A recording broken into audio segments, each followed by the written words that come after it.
Hi, welcome to my platform. Good morning, good afternoon, good evening, depending on your location or anytime you are meeting this video on YouTube. In case if it is your first time and you like what I do here, after watching, subscribe, put on your notification bell. Set it to all notifications so that you will be able to get notified each time I upload a new video. And what do we do in this platform? We react to all forms of video, local, international, especially in Biafra land and in Nigeria. How we do it, we present the video, we introduce it, then we sit down there to watch it together with you from the beginning to the end. Then later we'll go to the comment section to air our mind. You are free to criticize, you are free to air your mind, but let us always do it constructively so that nobody will be offended. So Ibondi Omane Genti Ekene Mono Umunnemundi Njemono na Sanachi Onabonachi. My lovely family, you people are now my family. I appreciate your massive support. I love and cherish each and every one of you. Never take your support for granted as we watch this video.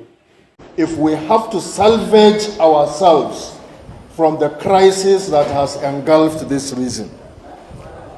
We talk of crisis in Nigeria, and you can mention virtually every sector, whether it's political or economic or social, and there are fundamental challenges to both survival and to both sustainability in our country. But of course, the major indices of these crises manifest themselves in the northern part of this country. Whether it is poverty, whether it is youth unemployment, whether it is security challenges, whatever you think is a fundamental challenge, whether it is maternal mortality, whether it is out of school children, whether it is girl child lack of focus on education, or even whether it is early marriage and the challenges of reproductive health for our females. Everything you can think of, the terrible statistics come from the northern part of this country. And why is this so? That is the key question. Today we remember the Maitama Suleis, who were ministers at a very young age. In his 20s, he was a minister. In his 20s, he was a minister. We remember the Ahmadu Bellos. We remember many of them. Isa Keita mentioned them. People who led the North and who protected the North and who ensured that North developed in accordance with its ability and in accordance with their own ability as leaders. But several decades later, while we cherish the memories of what has happened in the past, what kind of leadership have we got from the northern part of this country?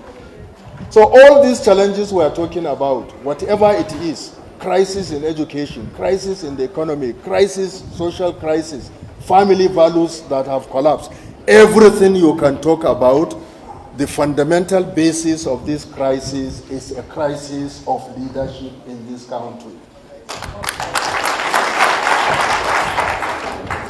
We have leaders, so-called leaders, who are selfish, who are not selfless, who are greedy, who have a narrow vision in terms of how this country can develop, not to talk about the region where they come from, who really lack even the intellectual capacity to be classified as leaders.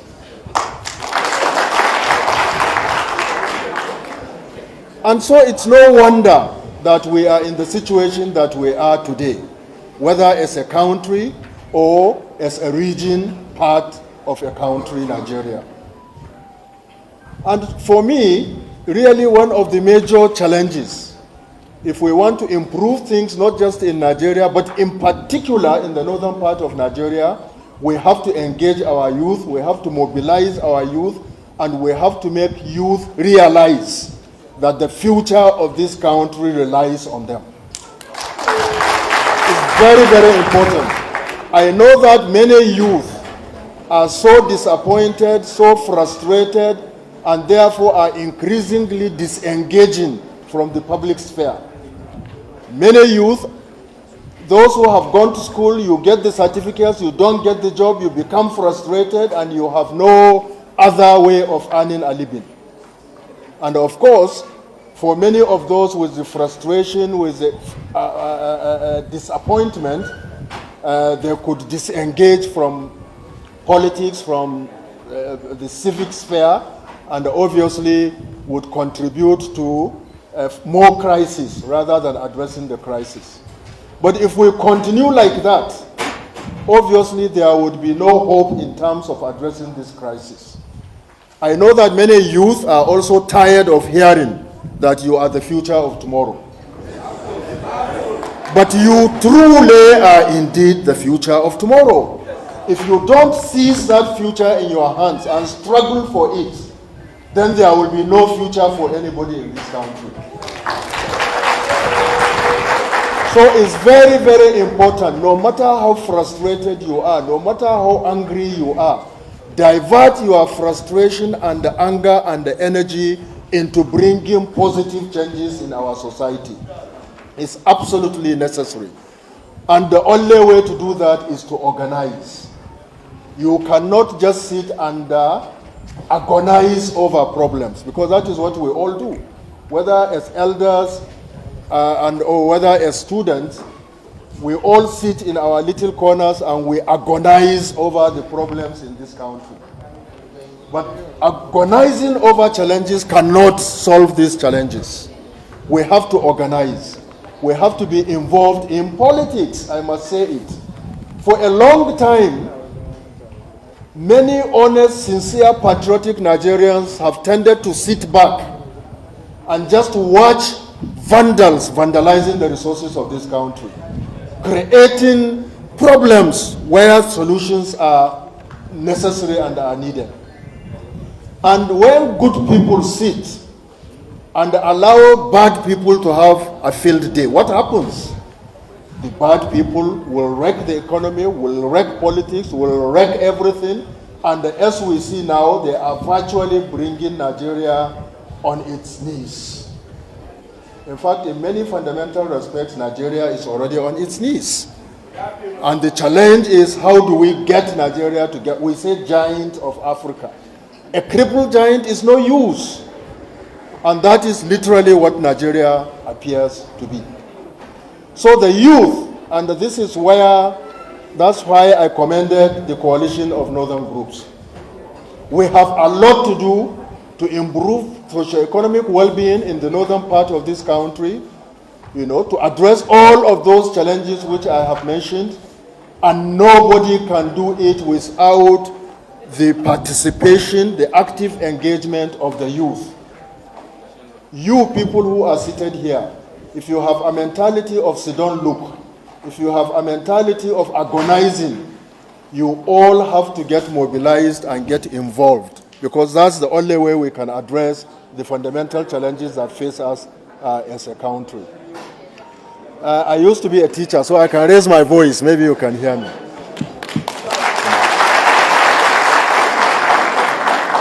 So I know that basically I am the chairman of this occasion. But I want you to recognize the reason why we have to honor people like Damasanin Kano. The reason why the coalition of northern groups has to take it upon itself to go around virtually all the tertiary institutions in northern Nigeria, in the northern states of Nigeria, is to make the fundamental point that this country needs to be saved. And it can only be saved by organized action, by organized involvement, by organized participation of our youth. So nobody should feel that I have no role to play. Everybody has a fundamental role to play. And the more people join hands and participate and get involved to bring positive changes, not to join the reckless people and continue to wreck this country and wreck our region. So it's very, very important. So that's why, in addition to honoring the memory of the late Damasanin Kano, I also feel greatly honored that I have been invited to chair an occasion where the major participants are the youth, and where you are going to listen.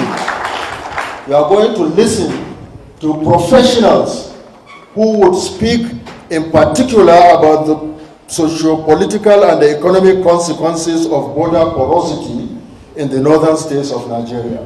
When we talk of border porosity, probably there is no state in Nigeria where this thing should be discussed more than Katsina State. You know, because border porosity has major consequences for socio-economic development of a country such as ours. We are a large country with a large or long border, and as of 2003, I don't know how many of you would remember, but the then Minister of Interior, I think Mana Apamoro, mentioned that while there are 84 regular routes of entry or exit from Nigeria, which are appropriately manned, there are 1,499 irregular routes. And that was 2003. So we have professionals here, the immigration and customs. Maybe they will give us even more up-to-date figures about this.